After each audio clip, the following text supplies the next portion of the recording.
Jalan-jalan ke Jawa Timur banyak tempat wisata yang bisa dijumpai, di antaranya keindahan Gunung Bromo, salah satu tempat wisata paling populer.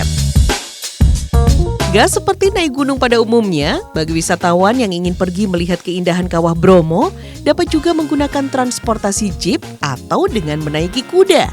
Di sini banyak masyarakat lokal yang menyewakan kuda untuk digunakan para wisatawan menuju Kawah Bromo.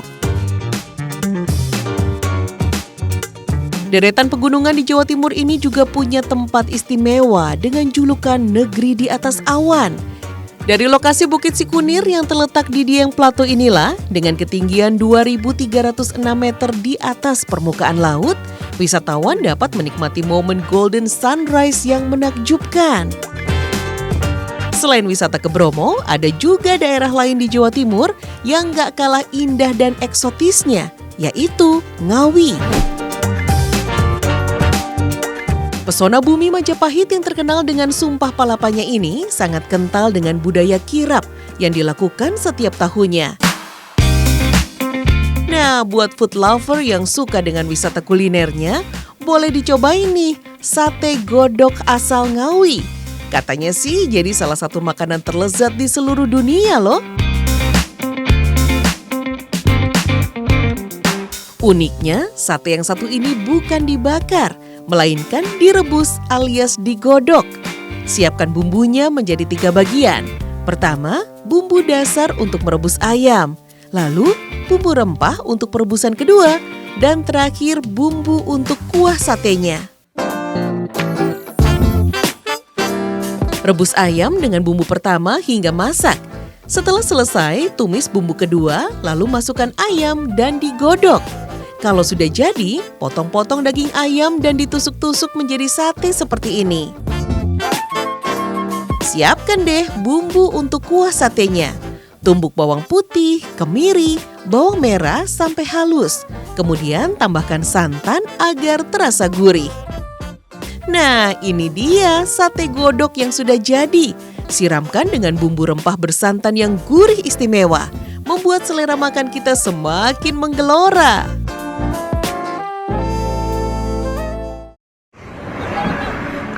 Anaknya sing penting.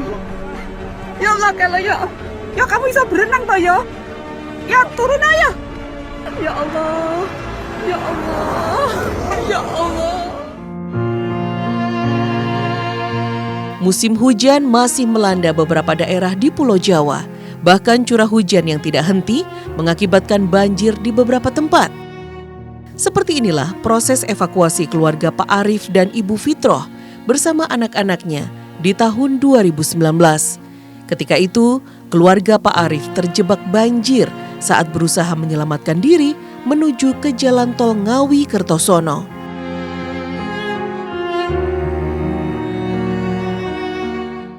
Waktu itu memang pada sibuk sendiri-sendiri, Mas. Ada ya, tapi kebanyakan yang bertahan di rumah. Kebanyakan bertahan di rumah. Lalu Anda berdua kenapa pada saat itu? Waktu itu anak-anak nangis terus minta harus ngungsi, takut sama air. Gitu. Jadi Anda keluar gitu? Iya. Inisiatif untuk keluar dari rumah? Oke, dan tiba-tiba terjebak atau gimana? Airnya makin lama makin naik atau gimana? Airnya makin naik. Airnya makin naik? Iya. Tadi pas itu waktu berangkatnya kan belum tinggi. Belum tinggi? Iya. Berangkatnya sepinggang? Terus? Ya. Lama-lama naik. Nah, anak-anaknya? Aku panggul di sini. Panggul ya? Debit air yang semakin tinggi membuat keluarga ini nyaris tidak selamat. Sedangkan ada kawat berduri yang menjadi penghalang untuk menuju jalan tol yang kering dari banjir. Kawat berduri, Mas. Di pembatas antara jalan tol sama milik warga. Gitu kan ada batas jalan antara jalan tol, ada pagar berduri. Ya Allah. Ya Allah. Ya Allah. Dalam kepanikan, mereka berteriak meminta pertolongan kepada para pengendara jalan tol. Namun hingga beberapa jam, teriakan mereka tidak mendapatkan hasil. Saya masih di ini. Di air bakal Masih jauh dari pagar itu. Tidak mendekat ke pagar. Kalau Belum. mendekatin itu udah nggak ini, Nggak kuat. airnya udah tinggi, takut tenggelam.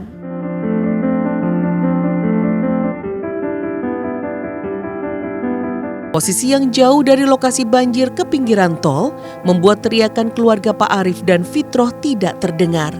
Teriakan mereka tenggelam di tengah deru laju kendaraan. Ya bingung ya, pokoknya nangis saja itu, nangis sekencang-kencangnya sambil minta tolong itu. Jalan satu-satunya. Terus akhirnya ada yang berhenti itu. Kalau misalkan saya nggak teriak juga orang nggak tahu di situ ada orang.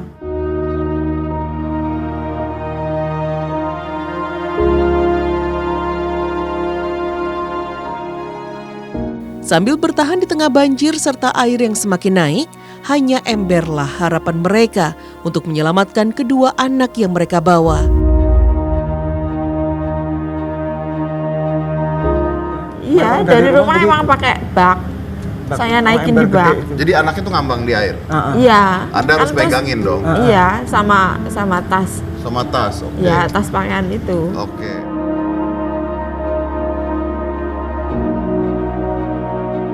Di tengah keputusasaan dan harapan, keluarga ini akhirnya mendapatkan pertolongan dari Aibtu Sujadi, anggota Satlantas Polres Kediri yang saat itu melihat peristiwa ini di pinggir jalan tol. Piye iki gak iso?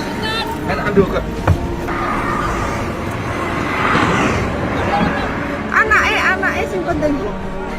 Ya Allah kalau ya. Ya kamu bisa berenang toh ya? Ya turun aja. Ya Allah. Ya Allah.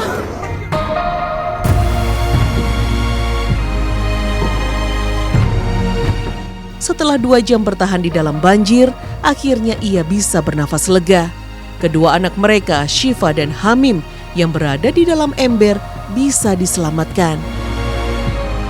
Ini Syifa, PK, Syifa 5 tahun dan itu 3 tahun setengah, Hamim.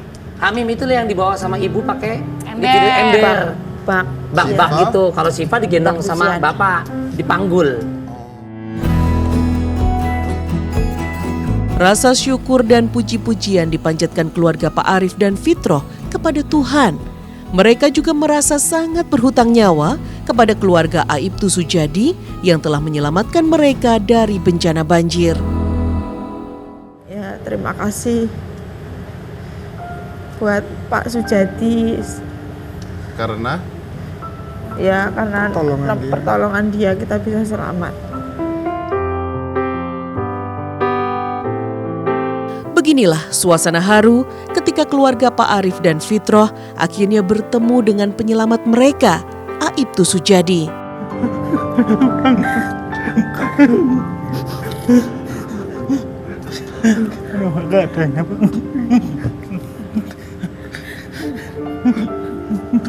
Gimana sih? Ya, alhamdulillah, nggak sakit, nggak apa. Saya teringat ini tadi. Sebagai seorang anggota polisi, Aibtu Sujadi merasa sudah menjadi kewajibannya untuk menolong warga yang sedang dalam kesulitan. Aibtu Sujadi langsung terjun menyelamatkan Syifa dan Hamim yang saat itu sudah kedinginan. Kemudian bapak sempat nanya, bisa renang pak? Saya bisa. Kemudian saya langsung masuk air, minta anak perempuan ini saya minta untuk saya bawa ke tempat yang lebih tinggi. Kemudian yang kedua saya kembali lagi untuk Pak Arif itu saya suruh mendekati yang kedua ini, yang anak kecil ini.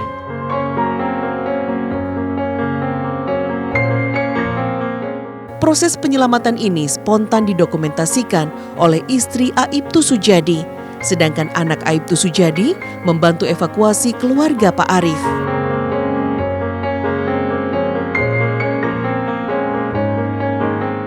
Ayah kan bisa berenang, tapi saya nggak tahan lihat si kecil ini, Mbak.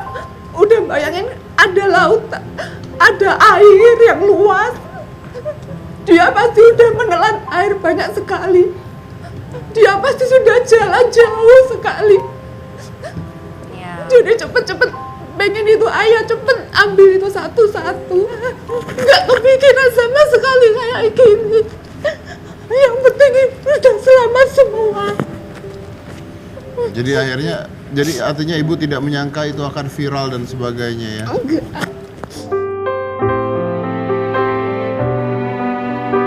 Keluarga Pak Arif dan Fitro sudah dianggap sebagai bagian dari keluarga Aibtu Sujadi. Hal inilah yang menjadi contoh dan pembelajaran dalam bermasyarakat agar saling peduli kepada sesama manusia. Atas aksi heroiknya ini, Aibtu Sujadi diganjar penghargaan oleh Kapolda Jawa Timur. Sosoknya dapat menjadi contoh bagi anggota kepolisian lainnya dalam memberikan rasa aman untuk masyarakat.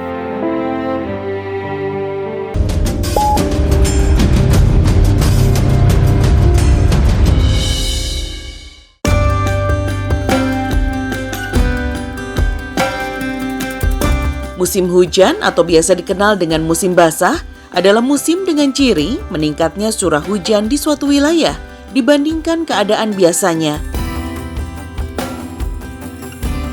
Saat hujan turun menjadi berkah tersendiri bagi Sri Wahyuningsih. Dia tidak menyia-nyiakan air hujan begitu saja. Menampung air hujan menjadi rutinitas bagi komunitas Banyu Bening ini. Air hujan yang ditampung kemudian disaring. Air bersih hasil saringan inilah yang kemudian dimanfaatkan Sri untuk dielektrolisa. Meski tidak mengandung bahan kimia, logam berat dan bakteri berbahaya, air hujan yang terbaik untuk ditampung sebaiknya setelah 5 menit turun hujan. Air hujan lalu dimasukkan ke dalam bejana elektrolisa untuk memisahkan asam dan basanya menggunakan arus positif dan negatif pada arus listrik. Diperlukan 1 jam rata-rata per liternya untuk mendapatkan air bersih hasil elektrolisa yang layak untuk diminum. Banjir tidak hanya dialami kalangan masyarakat biasa. Sederet publik figur dan selebrita tanah air juga turut mengalami dampak banjir. Salah satunya rumah dari aktor senior Roy Marten. Hujan lebat yang mengguyur kota Jakarta dan sekitarnya tahun 2020 lalu membuat kediamannya yang terletak di kawasan Kalimalang, Jakarta Timur terendam air. Banjir yang terjadi selama 2 hari cukup membuat Roy Marten beserta anaknya Gibran Marten kaget karena hanya dalam waktu 2 bulan sudah mengalami banjir sebanyak 4 kali. Namun ayah dari Gading Marten ini tetap mengucapkan syukur karena masih diberikan keselamatan. Tapi kita harus bersyukur kemarin Pak Lurah sama dari kecamatan datang atas instruksi Pak Gubernur untuk segera membenahi ini aliran sungai ini karena di situ terlalu banyak sampah dan hambatan sehingga air itu nggak cepat surut. Tapi kita bersyukur udah ada tindakan itu, mudah-mudahan segera dilaksanakan. Akibat banjir yang menerjang kediaman Roy Marten, banyak barang yang belum sempat dipindahkan ke tempat yang lebih aman. Barang kesayangan seperti motor serta furniture antik koleksi pribadinya rusak karena banjir. Karena udah sebulan, 2 bulan 4 kali, jadi kita udah tahu tuh langkah-langkah apa yang harus kita lakukan itu. Dari tanggal berapa? Waktu hari Minggu hujan itu sampai hari ini saya belum pindahin, barang-barang masih di atas. Saya udah bilang pembantu jangan dulu, takutnya hujan lagi, dan ternyata benar. Pengalaman ketika itu juga kayak gitu, jadi jam berapa ya? Saya pergi sama istri jam 7, saya udah pindahin mobilnya. Menjadi langganan banjir membuat Roy Marten sudah terbiasa dengan kondisi ini. Bahkan dirinya semakin siaga dan waspada ketika curah hujan yang lebat dan berpotensi mendatangkan banjir mulai datang. Di awal tahun 2021, banjir mencapai ketinggian hingga 90 cm. Saat itu, Roy Marten sedang menjalani isolasi mandiri pasca menjalani perawatan COVID-19. Kali ini, benda dan barang berharga berhasil dievakuasi ke lantai 2. Tapi sayang, salah satu kendaraannya yaitu mobil tidak berhasil diselamatkan. Banyak warga yang memilih keluar rumah untuk mengungsi, namun tidak dengan Roy. Dirinya lebih memilih untuk tetap bertahan di rumah dan enggan mengungsi ke tempat lain. Roy Marten juga mengungkapkan kalau banjir yang datang adalah imbas dari perilaku masyarakat yang kurang menjaga kebersihan lingkungan.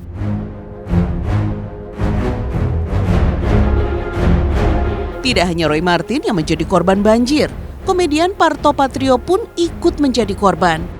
Rumah tinggalnya yang terletak di kawasan Kemang, Kota Bekasi, ikut terkena banjir tahun 2020 silam. Banjir dengan ketinggian air mencapai hampir 2 meter membuat Parto kaget.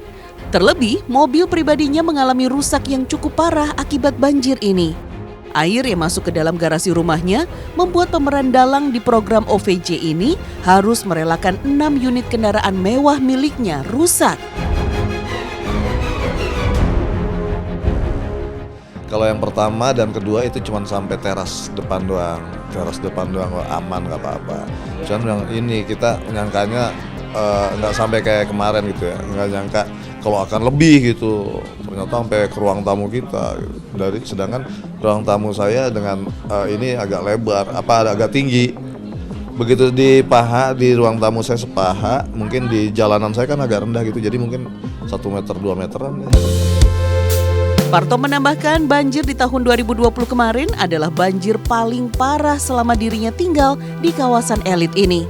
Saat banjir datang, ia dan keluarga sedang berada di rumah dan menyaksikan sendiri air perlahan masuk ke kediamannya.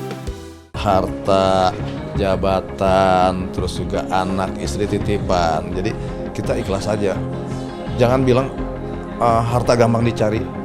Udahlah ikhlasin aja, harta gampang dicari. Harta malah susah dicari. Udah ikhlasin aja, rezeki Tuhan yang ngatur, udah. Kendati demikian, Parto enggan terlalu memikirkan bencana banjir yang sempat menimpanya. Ia percaya kerugian akibat banjir kelak akan mendapatkan penggantinya.